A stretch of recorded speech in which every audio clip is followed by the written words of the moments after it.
जय हिंद दोस्तों doctor S Jaishankar ने घर में घुसकर यूरोप को धोया और खाने को नहीं है दाने, हथियारों पर जमकर पैसा उड़ा रहा है पाकिस्तान। वहीं अनंतनाग में एक आतंकवादी मारा गया, सेना के 3 जवान समेत 4 जख्मी। तो आइए जानते हैं इनके बारे में डिटेल में। दोस्तों, भारत के विदेश मंत्री एस जयशंकर फ्राइडे को स्लोवाकिया पहुंचे, जहां उन्होंने तमाम मुद्दों पर यूरोप को करारा जवाब दिया, जिसमें रूस से तेल की खरीद और गेहूं के एक्सपोर्ट पर बैन जैसे विषय शामिल थे।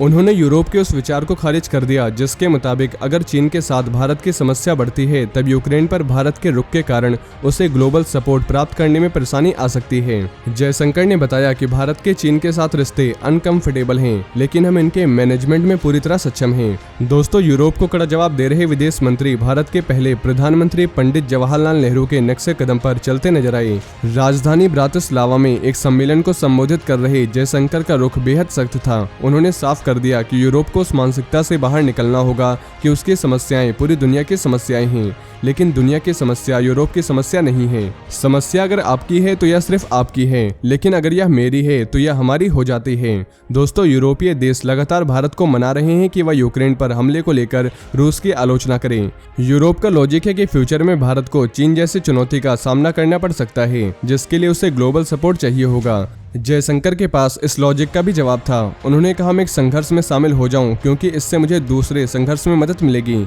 तो इस प्रकार से दुनिया नहीं चलती है। चीन के साथ हमारी कई समस्याएं हैं जिनका ना ही यूक्रेन से कोई लेना देना है और ना ही रूस से। वहीं विदेश मंत्री ने बताया कि चीन और भारत के बीच जो कुछ हुआ है वह यूक्रेन से काफी पहले हुआ और चीन को इस विषय में कहीं और से मिसाल लेने की जरूरत नहीं है। और एशिया के कई घटनाक्रम पर यूरोप ने चुप्पी साधे रखी। यूक्रेन वॉर पर हमारी स्थिति पूरी तरह से क्लियर है कि हम दुश्मनी को तुरंत खत्म करने के पक्ष में हैं। विदेश मंत्री ने कहा कि हम लोगों को रूसी तेल खरीदने के लिए नहीं भेजते, बल्कि हम उन्हें तेल खरीदने के लिए भेजते हैं। आप बाजार में सबसे अच्छा तेल खरीदो, हम ये कहते हैं।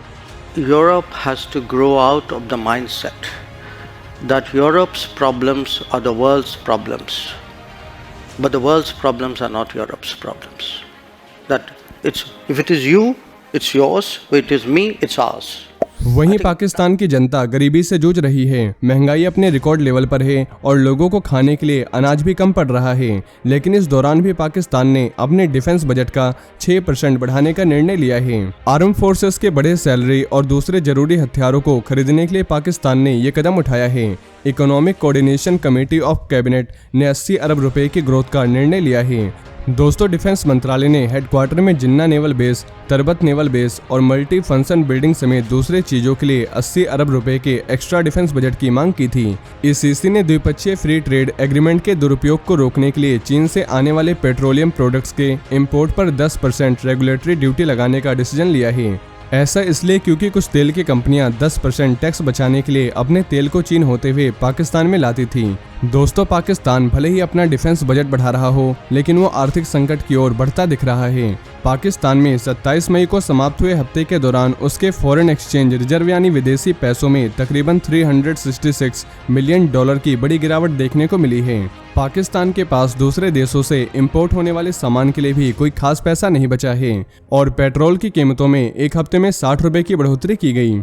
वहीं इंडियन नेवी के 2 कॉर्वेट वॉरशिप INS निशंक और INS अक्षय फ्राइडे को रिटायर हो गए। ये दोनों शिप इंडियन नेवी में बीते 32 सालों में अपनी सेवाएं दे रहे थे।